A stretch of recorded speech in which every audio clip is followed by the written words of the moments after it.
চুষি পিঠা বা সেমাই পিঠা বাংলার একটি ঐতিহ্যবাহী পিঠা। বর্তমানে অনলাইনের মধ্যে আমি কয়েকটা ভিডিও দেখতেছি, হাতে কাটার ছাড়াই নাকি চুষি পিঠা খুব ইজি ওয়েতে করা যায়। কিন্তু আমি বলবো এই ভিডিওগুলো ভুয়া, 100% সত্যি না। কারণ চুষি পিঠা পারফেক্টভাবে করতে হলে অবশ্যই হাতে কাটতে হবে, এছাড়া আর কোনো ওয়ে নেই। হ্যালো এভরিওয়ান, আসসালামু আলাইকুম, welcome back to my channel Ahonamoni প্রিয়াজ blog. আজকের ভিডিওতে আমি আপনাদেরকে কিভাবে পারফেক্ট চুষি পিঠা বানাতে হবে সেটাই দেখাবো। তো অবশ্যই আমার ভিডিওটা পুরোটা দেখার অনুরোধ রইল। প্রথমে আমি চুলোর মধ্যে পানি বসিয়ে দিলাম, তারপরে পর্যাপ্ত পরিমাণ নুন দিতেছি। তো আপনারা আপনাদের স্বাদ মতো নুন দিবেন। তারপর এখানে আমি চালের গুঁড়ো দিতেছি। চালের গুঁড়ো এখানে আমি 5 চামচ ইউজ করছি, গোল চামচ এগুলা। তো চুলার হিটটা অফ করা যাবে না, অবশ্যই দিতে হবে। তারপর আমি এখানে 2 চামচ আটা ইউজ করছি। তারপরে ভালো মতো নেড়ে চেড়ে শুকাই আমি এভাবে করে নিয়েছি। তারপরে ভালো মতো করে এটাকে মথে নিতে হবে।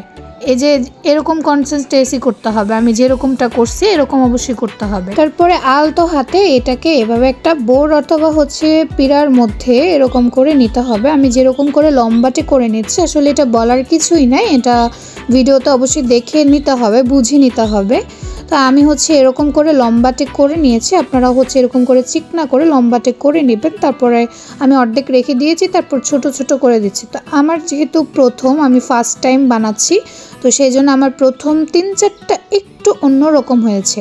তো পরেরগুলো আলহামদুলিল্লাহ অনেকটাই ভালো হয়েছে। তবে আপনারা একটু ছোট ছোট করে নেবেন, মানে এখান থেকে একটু করে নিয়ে তারপর এভাবে একটা ডলা দিবেন। ডলা দেওয়ার সাথে সাথে এটা কিছুটা হয়ে আসবে। তবে আমি একটু বেশি করে নিয়েছিলাম, যেহেতু আমি প্রথমবার এটার আন্দাজটা করতে পারিনি। বাট পরেরগুলো আলহামদুলিল্লাহ আমি অনেকটাই সুন্দর করছি। এই যে দেখেন, আপনারা দেখতে পাচ্ছেন। আপনারা যদি মোটা মোটা না করতে চান আর একটু চিকন করতে চান, তাহলে মানে এই যে ডুটা আর একটু ছোটো ছোটো করে বল করে নিতে হবে, মানে একদম ছোট করে নিতে হবে।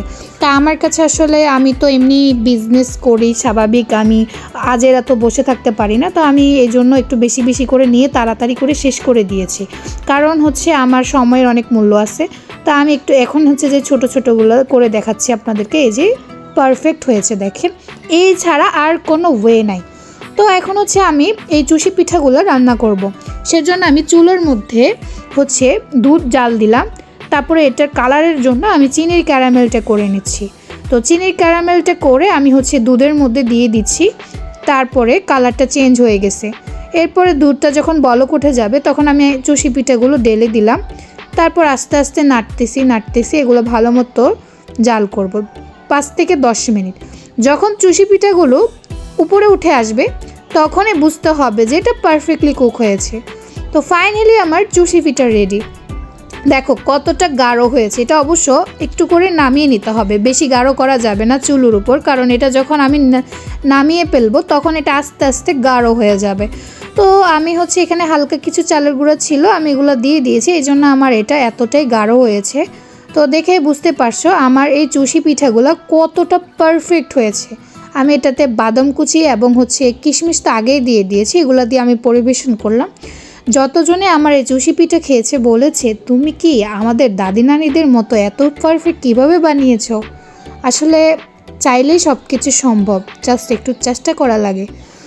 তো হ্যালো এভরিওয়ান, আমার ভিডিওটা আপনার কাছে কেমন লেগেছে অবশ্যই আপনার মতামতটি অবশ্যই কমেন্ট বক্সে জানাবেন। আর হ্যাঁ, অবশ্যই সাবস্ক্রাইব করতে ভুলবেন না কিন্তু। আল্লাহ হাফেজ।